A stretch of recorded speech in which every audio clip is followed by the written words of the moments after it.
I opened up my talk with the Kobe Bryant Skills Academy back in 2007. What I didn't share with you was one of the college counselors there was Stephen Curry. Visualize where you want to be and what you want to accomplish, and you kind of get lost in the process of day-to-day, grinding it out and working, pulling all nighters if you have to.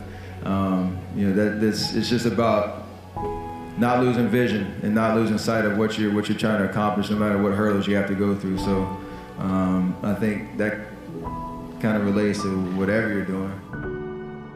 Stephen's on that level now as a global icon that I think most people have heard of who he was. And if you do the math, in 2007, this was after his freshman year at Davidson. This was before he blew up on the scene. This was before anyone knew who he was. In fact, he was so unknown at this camp that the coaches didn't even call him by his name. They called him Dell's son because his dad played in the NBA for a dozen years and was a great long-distance shooter. Yeah, that's Dell's son over there. That's Dell's kid. But what he lacked in physical stature and what he lacked in resume, he more than made up for in a few different ways. But the most impressive of which was at the end of the first workout. See, this was a mini camp. This was 2 3-hour workouts a day for 4 straight days, and they were incredibly intense. At the end of the very first workout, just based on proximity, we had never formally met or been introduced.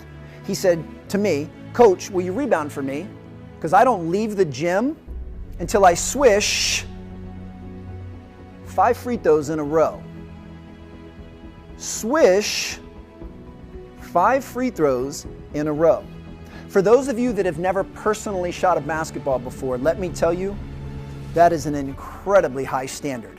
A swish, by definition, is a perfect shot. It does not touch the rim. It does not touch the backboard. It gets its name for the sound it makes by going nothing but net. It is the standard of perfection. And he would not leave the gym until he swished 5 in a row, which means he could swish 4 in a row, hit a little bit of the rim on the 5th one, it still goes in. He's still mathematically perfect. He's still 5 for 5, but that was not good enough for Steph. He would start over. And if memory serves, it never took him longer than 12 to 15 minutes to swish 5 in a row. Stephen Curry will go down in history as the greatest shooter that the NBA has ever seen. And it's not by accident, and it's not by luck, and it's not because his dad played in the NBA. It's because he's willing to hold himself to an unparalleled standard. And that is the thought that I'll leave you all with, that the standards that you set today, they'll determine who and where you'll be tomorrow.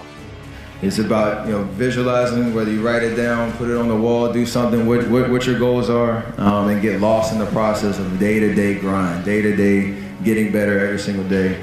Asking questions, aligning yourself with people that have been through it before, that are experienced, and leaning on that advice, and just trying to outwork the next person, and that's the biggest thing.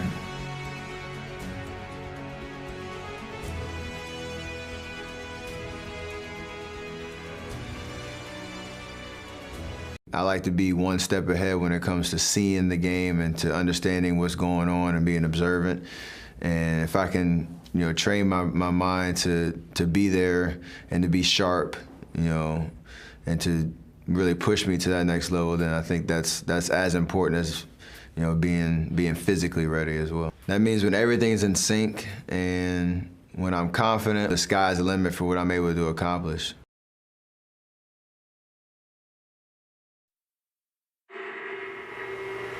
He is not one of the greats yet. It's about titles. 1, 2, 3. Can Curry deliver? You looked overwhelmed out there. Restless. Too small. Injected. Too flashy. Struggling. Denied.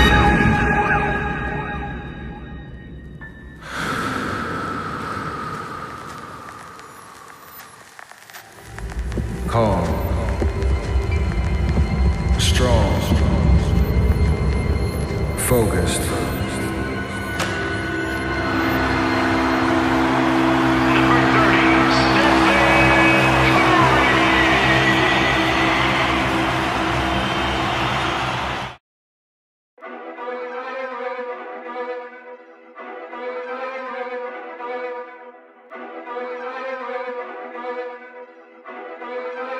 Looks like you lost another one.